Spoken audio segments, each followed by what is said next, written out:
നല്ല മധുരമുള്ള ഒരു മുളക് ചമ്മന്തി ആയാലോ നമുക്ക് ഈസി ആയിട്ട് ഉണ്ടാക്കിയെടുക്കാൻ പറ്റും. ഒരു പാൻ അടുപ്പത്ത് വെക്കുക. അതിലേക്ക് കുറച്ച് വെളിച്ചെണ്ണ ഒഴിച്ച് കൊടുക്കണം.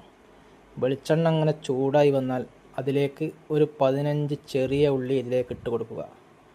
അതിൻ്റെ കൂടെ തന്നെ ഒരു 10 അല്ലി വെളുത്തുള്ളിയും കൂടി ഇട്ട് കൊടുക്കുക. ഇനി ഇത് രണ്ടും കൂടി ഒന്ന് ഇളക്കി കൊടുക്കണം. ഉള്ളിയൊക്കെ ചെറുതായി ഒന്ന് വാടി വരുമ്പോൾ അതിലേക്ക് ഒരു 15 വറ്റൽ മുളക്, ഇത് എരിവില്ലാത്ത മുളകാണ് കേട്ടോ, കാശ്മീരി മുളകാണ്, അതും കൂടി ഇട്ട് കൊടുക്കുക. ഇനി ഇത് എല്ലാം കൂടി ഒരു 2 മിനിറ്റ് നേരം ഒന്ന് ഇളക്കി കൊടുക്കണം. ഈ ഒരു രീതിയിലായി കഴിഞ്ഞാൽ നമുക്ക് ഇത് കോരി മാറ്റാം.